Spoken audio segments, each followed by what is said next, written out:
श्री गुरुदेव भगवान की जय।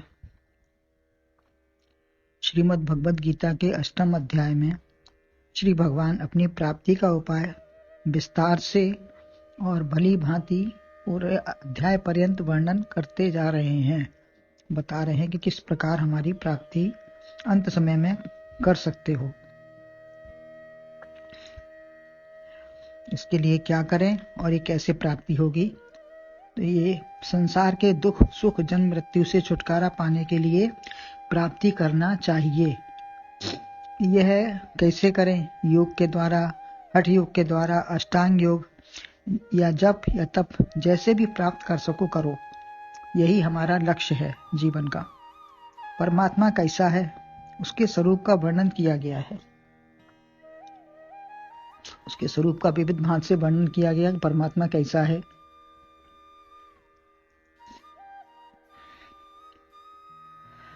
अव्यक्त में प्रकृति, जीवात्मा, ब्रह्मा या शरीरों के रूप में जो दिखता है उससे परे वह अविनाशी है।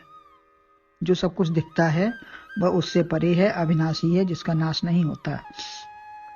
हृदय का कोई भी भाव, प्रेम, द्वेष, घृणा मन में है, उसे प्रकट न करें तो वह अविनाशी नहीं है। यदि हमने प्रकट नहीं किया, अंदर है कोई भाव हमारे, तो वो अविनाशी नहीं है, क्योंकि अंदर है और वो उमड़ घुमड़ रहा है। कोई भी पदार्थ संसार का, चाहे अच्छा हो या बुरा, वह नाशी है। एक परमात्मा का ही नाश नहीं है। तीन काल में भी कभी भी नाश नहीं है। संसार में भी सभी टिकाऊ व स्थायी वस्तुएं ही पसंद करते हैं। सभी चाहते हैं कि जो वस्तु हम खरीदें, लें, रखें, वो थोड़ी टिकाऊ होनी चाहिए। कोई भी साड़ी, मकान, कोई भी चीज लेंगे तो ऐसा नहीं कि आज लें कल खत्म हो जाए। तो टिकाऊ नहीं है तो आप नहीं लेंगे। परंतु संसार नश्वर है। यह तन है कांच का पुतला, ये तन है कांच का बाजा, अचानक टूट जाएगा। और ये दिखता संसार है, वास्तव में कुछ नहीं। जिससे तू करता प्यार है, वास्तव में कुछ नहीं। यह कुछ टिकाऊ है ही नहीं। सब परिवर्तनशील है, बेस बदलने वाला है, दल बदलू है, एक प्रकार का या स्थायी ये है ही नहीं। परंतु सब जानते हुए भी वृत्ति हमारी ठहरती नहीं है। जहां हमें ठहरना चाहिए वहां वृत्ति हमारी लगती नहीं है, ठहरती नहीं है। परमात्मा का यशो ज्ञान महिमा कितनी कही गई, फिर भी उस ओर आस्था है ही नहीं। किसी का कपट व्यवहार समझकर उससे भी घृणा हो जाती है। परंतु यह संसार कितना कपटी है, अंदर कुछ और बाहर कुछ है, फिर भी त्यागना नहीं चाहते, उसी में लिप्त रहते हैं। सब कुछ नश्वर है, मैं ही अखंड अविनाशी और प्रेम करने वाला हूं। तुम चाहे ना करो, मैं स्थायी मित्रता करता हूं। एक परमात्मा ही हमसे स्थायी मित्रता करता है। हम चाहें जिस भाव में हो, लेकिन वो हमेशा हमको हमारा ख्याल करता है, हमारे लिए सब कुछ देता है हमको। वह छोड़ने वाला नहीं है। स्थायी मित्रता उसी की है। 21 श्लोक में भी यही बात कही है।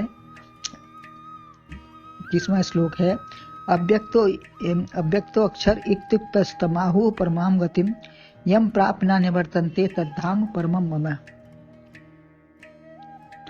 कहते परमगत है जिसे अव्यक्त अक्षर नाम है, पाकर जिसे लौटे न फिर मेरा वही पर धाम है।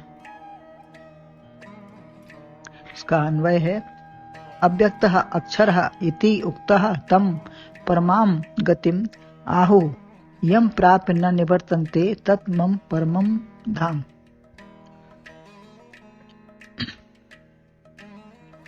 जिसको अभी तक अव्यक्त अक्षर कहा गया है उसी को परम गति कहा जाता है। अर्थात चलते चलते जहां विराम हो जाए, इसकी विशेषता है कि इसे प्राप्त करके पुनः लौटना नहीं पड़ता। वही मेरा परम धाम है।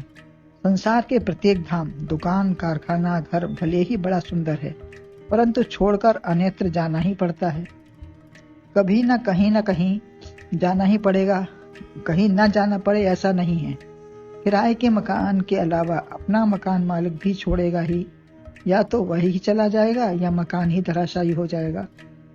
कुछ ना कुछ बदलेगा ही, हटेगा ही। ब्रह्मलोक इंद्रलोक तक कोई भी स्थायी चीज नहीं है। पृथ्वी से लेकर स्वर्गलोक तक कुछ भी अविनाशी है ही नहीं। शरीर रूपी घर का कोई ठिकाना है ही नहीं। क्षणभंगुर जीवन की कल प्रात को जाने खिली न खिली।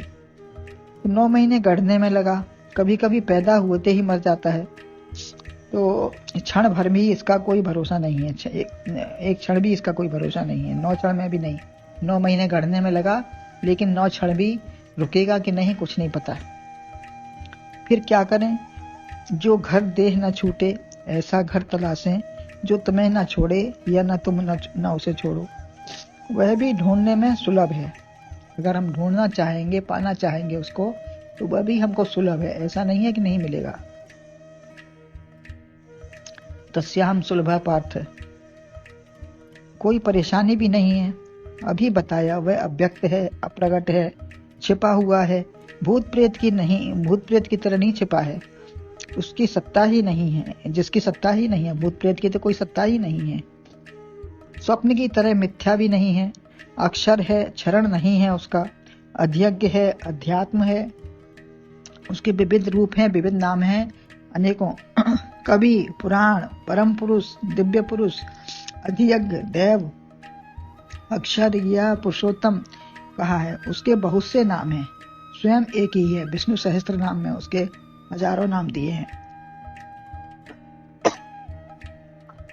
जैसे एक ही बालक के अनेक नाम रख ले कोई। एक के घर में चोर घुसे तो मालिक 50 नाम पुकारे, तो चोर डर कर भाग गए। मालिक ने उसके बहुत सारे नाम पुकारे भगवान के, तो चोर डर कर भाग गए। किस किस को बुला रहा है? भगवान ने सहस्त्रों नाम रखे हैं कि हृदय में चोर घुसे हैं हमारे, वह डर कर भाग जाएं। हमारे हृदय में कितने चोर घुसे हैं। काम, क्रोध, लोभ, मोह, मत्सर, इनके बहुत सारे भाग हैं, बहुत सारे विभाग हैं इनके। तो वो सब डर के भाग जाएं।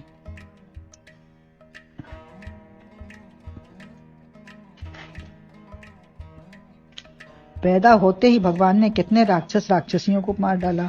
यह छोटा बड़ा कुछ नहीं है। प्रागट्य होने पर सब कर सकता है। रखवाले सब सो गए। प्रकट हुए भगवान, जेल में प्रकट हुए, तो प्रकट होते ही सब सो गए।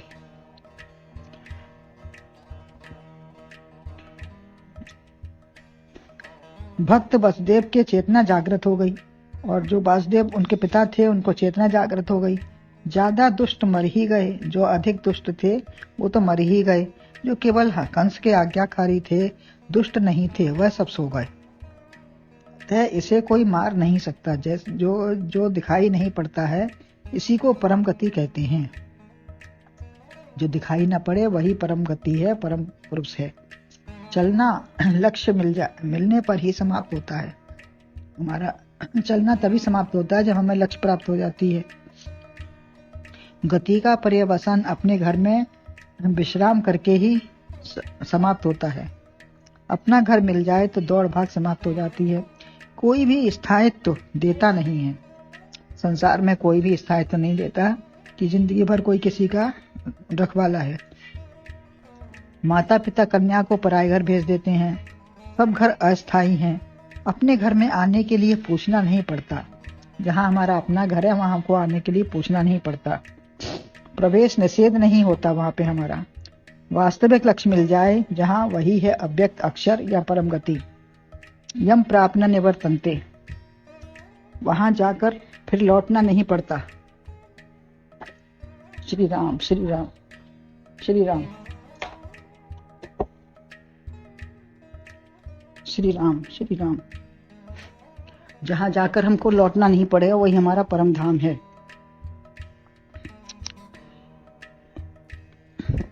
यम प्राप्त न निवर्तन्ते। ऐसा प्रमाण पत्र जो कोई नहीं देता वह भगवान ने दे दिया। संसार के सब घर छोड़ने पड़ते हैं, परंतु उस अविनाशी घर से लौटना नहीं पड़ता। वही मेरा परम धाम है। संत महात्मा के पास स्वरूप तो सुंदर है ही। संत बन गए तो उनका स्वरूप तो बिल्कुल कितना ब्रह्मचारी, कितना सुंदर स्वरूप हो जाता है उनका, सबको लुभाने वाले। वह नामकरण भी सुंदर कर लेते हैं, उनका नाम भी संत बन के नाम भी बदल जाता है। परम धाम नाम रखा, स्वामी निर्मलानंद जी ने अपना परम धाम नाम रखा, जहाँ सब गए दर्शन करने। उत्साह व लगन हो जाने की, जहाँ जाने की उत्साह हो, लगन हो परम धाम की, ऐसा उन्होंने अपना नाम रखा। सबके लिए खुला दरबार है, यह द्वार ही ऐसा है। जो आएगा तभी शिष्य होगा, जब वहां आएगा तभी वह शिष्यत्व को ग्रहण करेगा। आने पर ही परिवर्तन संभव है। एक ही बीज हो शुभ, अगर हमारे अंदर एक ही शुभ बीज है तो वो भी पनप कर हमको अनेक बीजों के रूप में प्राप्त हो जाएगा, वो बदल सकता है। वाल्मीकि जी क्षण भर में बदल गए।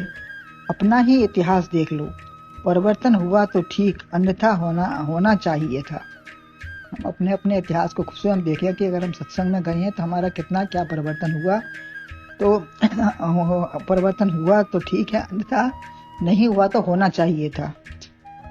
पहले का सुख दुख अब कितना बदल गया है, तभी जानो सत्संग, सद्ज्ञान, सद्गुरु, सत्शास्त्र, सत्संग हमको मिला है। यदि नहीं तो केवल मनोरंजन ही किया है। टीवी या अन्य चीज से जैसे मनोरंजन करते हैं वैसे ही हमने यहाँ आकर भी मनोरंजन ही किया है। मनोरंजन मन की प्रसन्नता होती है, परंतु मन, बुद्धि, इंद्रियों का रंजन, सबका परिष्कार, शुद्धिकरण हो गया। अपना धाम या अपना आप मिल गया। अगर हमको वास्तव में सत्संग में कुछ मनोरंजन हुआ है तो अपना आप हमको मिल जाए, हमारा मन बुद्धि का शुद्धिकरण हो जाए, यही हमारा परम धाम है, यही परम गति है। जो है तो अपना स्वरूप को पहचान लिया, अपने स्वरूप में ही निष्ठा और उसी में रहना हो गया। लेकिन गुरु ने प्रकट कर दिया, आनंद उछलने लगा। जब गुरु ने हमारा अपना स्वरूप प्रकट कर दिया, हमको पहचान हो गई, हमारा आनंद अंदर से उछलने लगा। फिर हमको संसार से दुख सुख की प्राप्ति नहीं होती। वो आनंद ऐसा उछलने लगा कि दृष्टिगोचर होता है, सब वही दृष्टिगोचर होता है। महादेव वर्मा के वाक्य हैं, तुम मुझ में प्रिय, फिर परिचय क्या। जब तुम में प्रिय, तुम मुझ में प्रिय, तो फिर एक दूसरे का परिचय क्या। तब एक ही तो भाव है, एक ही है सब। संसार में कहाँ ढूंढूं, जो भी दिखता है वह तुम ही हो। वह स्वरूप प्राप्त करके मैं वही हो जाऊं, यही प्रयत्न व अभिलाषा होनी चाहिए। यही प्रयत्न होना चाहिए, यही हमारा अभिलाषा होगी तो फिर लक्ष्य की प्राप्ति भी हमको अवश्य हो ही जाएगी। गुरुदेव भगवान की जय।